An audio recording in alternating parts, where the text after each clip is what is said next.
Hello అండి, welcome back to the channel fascinating flavours. ఈరోజు నేను జాక్ ఫ్రూట్తో బిర్యానీ ఎలా తయారు చేసుకోవాలనేది చూపిస్తున్నాను. ఎక్కువగా దీంతో ఎవరు వంట చేయడానికి ఇష్టపడరు అండ్ తినరు కూడా. సో ఇలా చేస్తే సేమ్ నాన్ వెజ్ టేస్ట్లా ఉంటుంది అండ్ బాగుంటుంది. ఇందుకోసం నేను ఒక మీడియం సైజు జాక్ ఫ్రూట్ని తీసుకొని పైన పొట్టు తీసేసి నీట్గా ఇలా మీడియం సైజులో ముక్కల్ని కట్ చేసుకోవాలి. వాటిని పసుపు నీళ్ళల్లో వేసి కడిగి ఉంచుకోవాలన్నమాట. కలర్ చేంజ్ అవ్వకుండా ఉంటుంది. అండ్ ఇప్పుడు మనము బాండీ పెట్టుకొని అందులో ఒక 3 టేబుల్ స్పూన్స్ అంత ఆయిల్ వేసుకొని మనం ముందుగా కట్ చేసి పెట్టుకున్న పనసకాయ ముక్కల్ని వేసేసి వీటిని ఫ్రై చేసుకోవాలి. లైట్గా కొంచెం కలర్ చేంజ్ అయితే సరిపోతుంది, ఎక్కువ ఫ్రై చేయని అవసరం లేదు.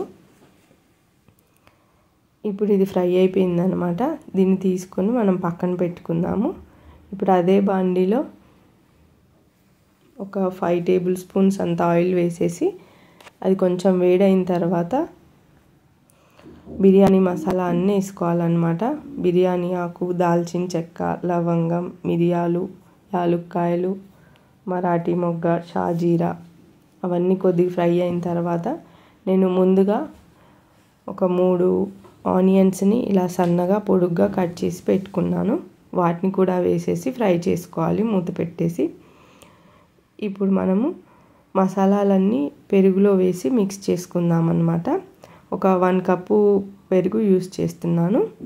అందులోకి 1/2 టీ స్పూన్ పసుపు,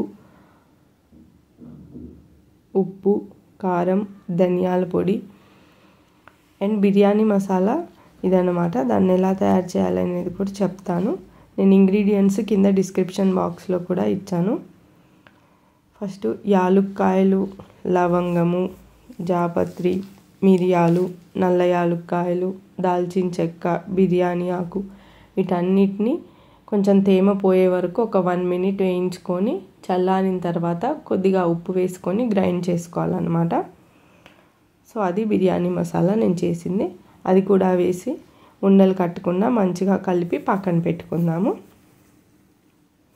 దాని తర్వాత నేను 1/2 kg అంత రైస్ని ముందుగానే కడిగి నానబెట్టుకొని ఉంచుకున్నాను అనమాట.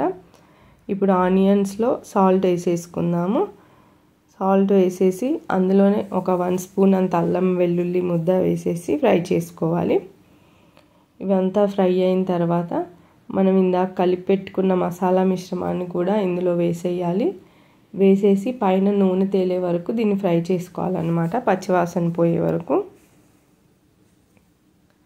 ఇప్పుడు అది పోయింది. మనం ఇందులో ముందుగా ఫ్రై చేసి పెట్టుకున్న పనసకాయ ముక్కల్ని కూడా వేసేసుకుందాము.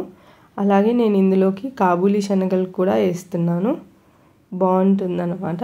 వాటిని ముందుగానే నానబెట్టుకొని హాఫ్ బాయిల్ చేసుకున్నాను అనమాట. చేసుకున్న వాటిని అందులో కూడా వేసేసి ఒక 1 కప్పు అంత వాటర్ వేసేసి ముక్క కొంచెం ఉడికే వరకు మగ్గించుకోవాలి మూత పెట్టుకొని. ఈలోపు మనము బిర్యానీ కోసము రైస్ని బాయిల్ చేసుకుందాము. ఒక పాత్ర తీసుకొని అందులో ఒక 1 లీటర్ అంత వాటర్ వేసేసి బిర్యానీ ఆకు, దాల్చిన చెక్క, లవంగము, సాల్టు, నిమ్మకాయ, స్టార్ అనీస్ అవన్నీ వేసేసి బాయిల్ చేసుకోవడానికి మనం పెట్టుకోవాలి. కింద స్టవ్ ఆన్ చేసేసి నీళ్ళు బాగా వేడవ్వాలన్నమాట. అవి బాగా వేడైన తర్వాత మనం ముందుగా నానబెట్టుకొని ఉన్న రైస్ ఉంది కదా, అది కూడా వేసేసి ఒకసారి మిక్స్ చేసేసుకొని మూత పెట్టుకుందాము. ఊకే తిప్పకూడదు, తిప్పితే రైస్ అంతా విరిగిపోతుంది అనమాట, బాస్మతి రైస్ కాబట్టి. సో నేను 70% కుక్ చేసుకుంటున్నాను. ఇది అయిపోయిందనమాట. దీన్ని మనము ఒక జల్లిబుట్లోకి వేసుకొని వడకట్టుకుందాము రైస్ని. నేను వడకట్టి పక్కన పెట్టుకున్నాను. అండ్ ఇది జాక్ ఫ్రూట్ కూడా దగ్గరకు వచ్చేసింది, ముక్కలు కూడా ఉడికిపోయాయి. అందులోకి కొద్దిగా కొత్తిమీర, పుదీనా వేసేసుకోవాలి. వేసేసుకొని ఇప్పుడు దీన్ని మనము స్టవ్ ఆఫ్ చేసేసి పక్కన పెట్టుకుందాము.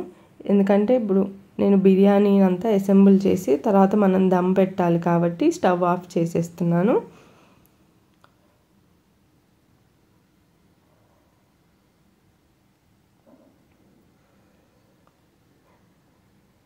ఇప్పుడు ఇందులోకి మనము ఒక చెక్క నిమ్మకాయ జ్యూస్ వేస్తున్నాను.